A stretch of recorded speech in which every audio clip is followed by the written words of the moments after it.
Era modern elektronik dimulai dengan bola lampu, namun tidak seperti yang kalian bayangkan. Bola lampu awal terdiri dari filamen karbon yang disegel di dalam bola kaca dengan ruang hampa di dalamnya. Ketika benda potensial diterapkan pada filamen, arus mengalir melaluinya, memanaskannya hingga lebih dari 2000 Kelvin. Begitu panas hingga ia bersinar. Jika terdapat banyak oksigen di dalam bola lampu, filamennya akan langsung terbakar. Itulah alasannya terjadi kekosongan. Namun dari sudut pandang elektronik, terobosan nyata datang dari pengamatan aneh yang dilakukan oleh Thomas Edison. Dia melihat bahwa selama masa pakai bolham, kacanya berubah warna, menguning dan kemudian coklat. Tapi hanya di satu sisi. Jadi apa yang terjadi? Nah, filamen yang dipanaskan tidak hanya memancarkan cahaya dan panas, tapi juga elektron.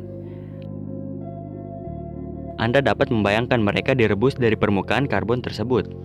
Fenomena yang dikenal sebagai emisi termionik ini telah 2 kali ditemukan secara independen oleh ilmuwan lain hingga 27 tahun sebelumnya. Namun setelah Edison, fenomena ini mulai diketahui secara luas. Faktanya pada suatu waktu, emisi elektron dari filamen panas disebut efek Edison. Sekarang elektron yang melayang tidak terhalang karena berada dalam ruang hampa. Namun karena ada beda potensial pada kabel yang menuju ke filamen, elektron tertarik ke kabel positif. Jadi mereka melaju ke arah itu, dan sebagian besar akan melesat melewatinya dan menabrak kaca. Lama-kelamaan mengubah warnanya hanya dari sisi positifnya. Saya harus mencatat bahwa Edison menggunakan listrik DC. Jika dia menggunakan AC, kedua sisinya akan berubah warna.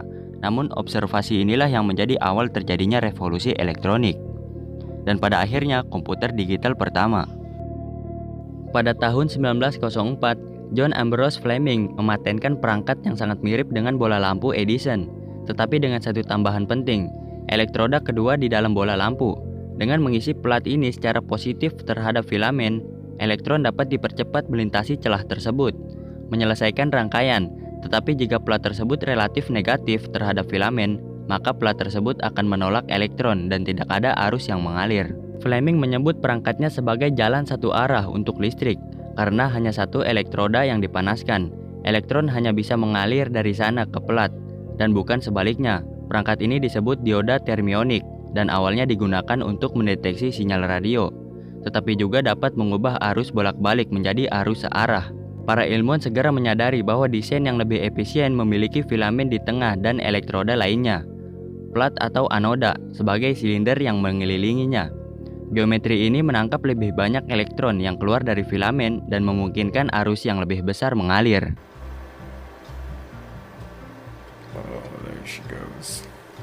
Hanya dengan satu dioda ini, Anda dapat mengubah AC menjadi DC yang bergelombang.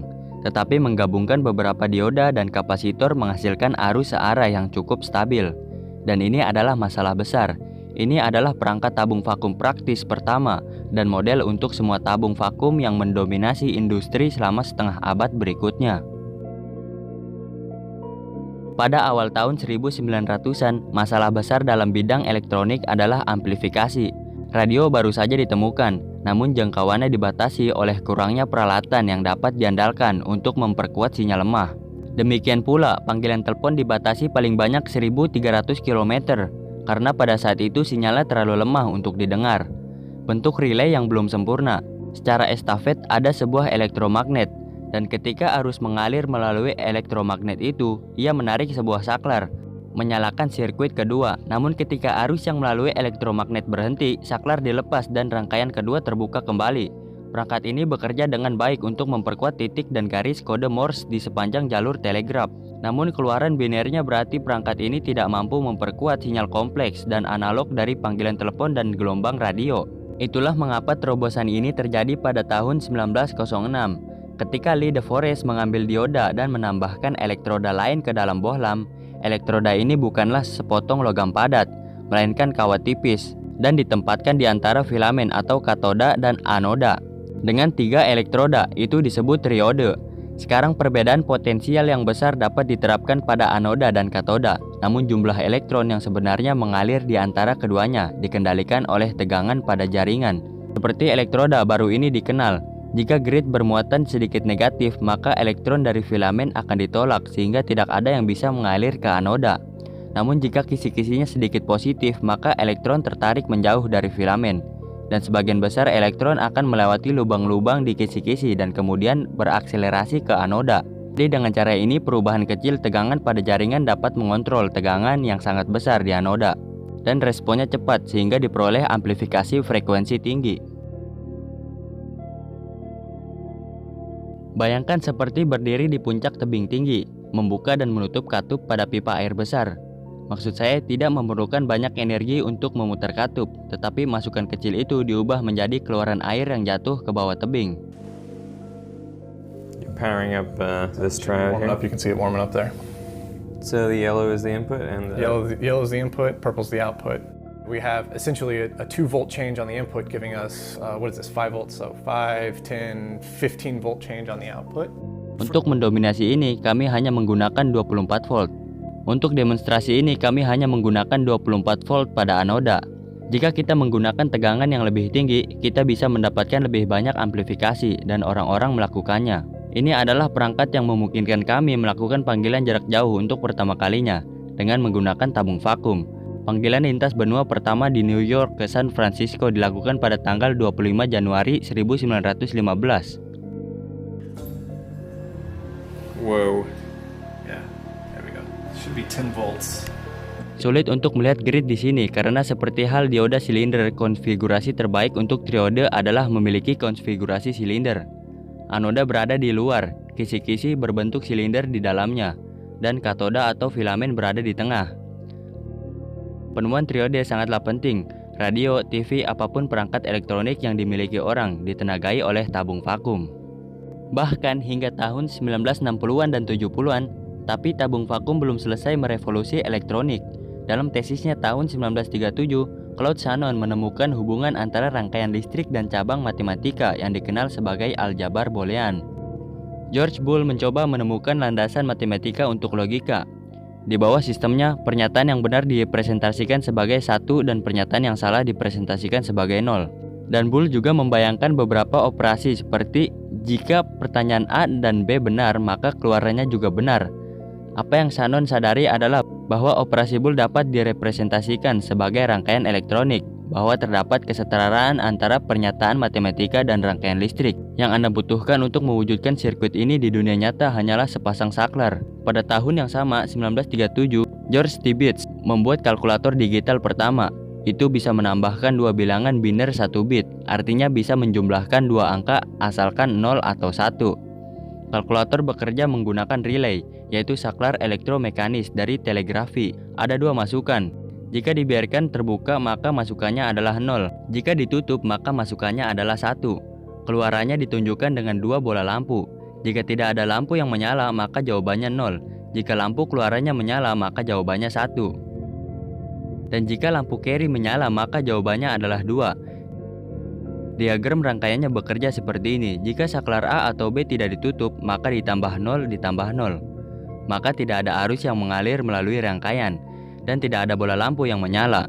Namun jika input A ditutup, arus akan mengalir melalui solenoid, menciptakan medan magnet yang menarik saklar di dalamnya hingga tertutup, dan ini menghubungkan bola lampu keluaran ke daya dan memutuskan sambungan bola lampu bawaan. Jadi bola lampu keluaran menyala. Artinya jawabannya adalah 1. Dan hal yang sama akan terjadi jika input B tertutup dan A terbuka. Namun jika A dan B ditutup secara bersamaan, maka tidak ada arus yang mengalir melalui solenoid. Namun akan ada arus yang mengalir dari baterai yang terhubung ke A, yang terhubung ke bola lampu bawaan. Jadi menyala, menandakan 1 tambah 1 sama dengan 2. Inilah awal era digital. Stibitz membuat perangkatnya dari beberapa baterai, bola lampu dan relay yang dia miliki tergeletak di mana-mana. Dan sebagai masukannya, dia memotong kaleng tembakau. Dia membangunnya dalam 1 malam di meja dapurnya. Itulah sebabnya dikenal sebagai model K. Sirkuit yang dibangun Stibitz sekarang disebut half adder. Namun jika Anda melihat rangkaian tersebut dari sudut pandang Claude Shannon, Anda akan menyadari bahwa itu sebenarnya adalah sepasang gerbang logika. Bola lampu keluaran akan menyala ketika A atau B, namun tidak keduanya ditutup. Jadi ini dikenal sebagai gerbang OR eksklusif. Sedangkan bola lampu bawaan seharusnya hanya menyala ketika A dan B ditutup. Jadi ini adalah gerbang AND. Rangkaian ini menggunakan versi kelistrikan dari operator boolean XOR dan AND, dan dimungkinkan untuk membangun operator boolean lain sebagai gerbang elektronik untuk hal-hal seperti OR, NOR, dan NAND. Anda mungkin berkata, apa masalahnya?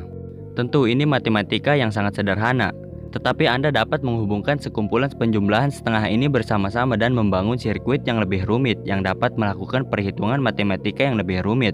2 tahun kemudian mereka membangun model 1 yang memiliki lebih dari 400 relay dan dapat menjumlahkan 2 angka 8 digit secara bersamaan dalam 1/10 detik. Ia juga dapat mengalihkan bilangan 8 digit dan mengalihkan bilangan kompleks. Meskipun operasi yang lebih rumit ini memerlukan waktu lebih lama, sekitar 1 menit per perhitungan. So you put a voltage through a coil and it'll turn that switch on or off. So you've got your 2 operands here. And if you want to add 2 numbers together, so 2 is this, 3 is this, right? So 1, 0 is 2. Yeah. And 1, 1 is 3. And so then when you want to calculate it, you just hit the go button down here. 1, 0, 1. I love the sound of that. That is amazing. It's magical. So if you want to do like say 8 plus, that would be 4. So 8 plus 8, I think, right? Okay. Yeah, Do we 8 have to plus clear 8 the would be output, 16. No, it clears it on its own. Okay. There you go. 8 plus 8 is 16 in binary, which would be 1, 0, 0, 0, 0. This is essentially a 1-bit arithmetic unit. There's no logic functions, it only ever does add. Now let's say we want to do 5 minus 2. The answer is going to be 3. So we flip this little switch here that lets me know that I'm doing a subtraction operation. And we do subtraction by doing 2's complement. So essentially what we're doing is we're inverting one of the operands and we're adding 1. So now when I run it, we can see 5 minus 2 is equal to 3, so 2 and 1 is 3.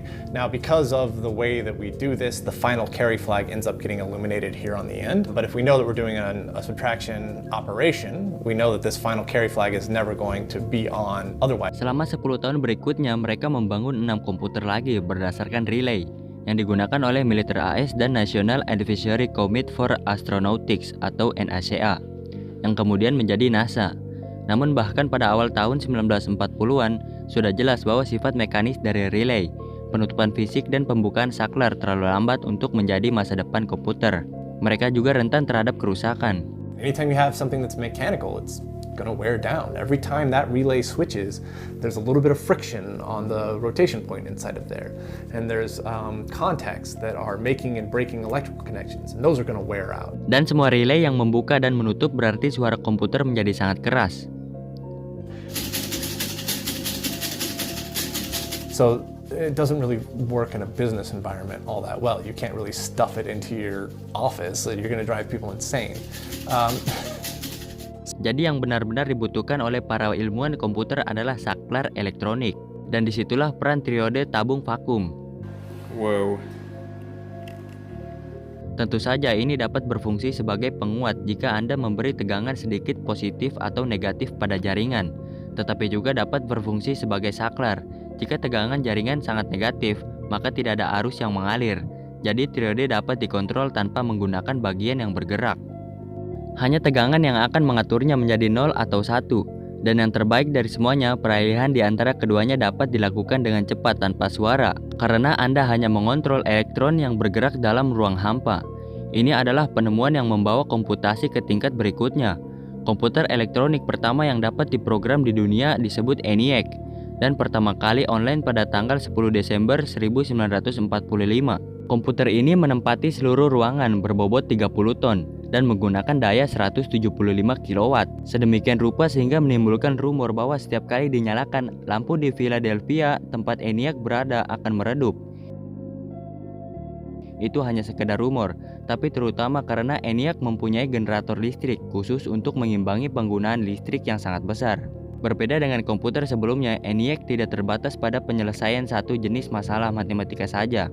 Itu dapat diprogram dan cepat menyelesaikan 500 operasi per detik. Pada saat itu, kata komputer masih mengacu pada orang yang melakukan perhitungan dengan pena dan kertas, sehingga 500 operasi per detik sangatlah cepat. Fleksibilitas dan kekuatan ENIAC segera berguna untuk pengembangan bom hidrogen.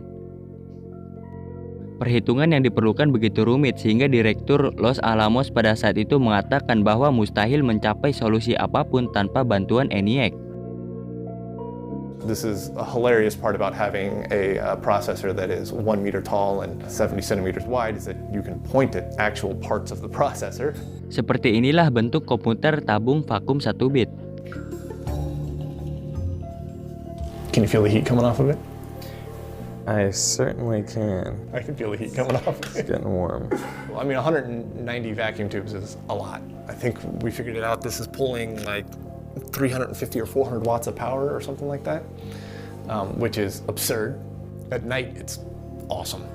It looks like a city. Namun ada juga kelemahan besar pada tabung vakum.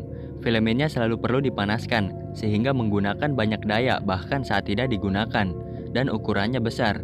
Sulit untuk membuat tabung vakum kaca dengan elektroda kompleks di dalamnya berukuran kecil.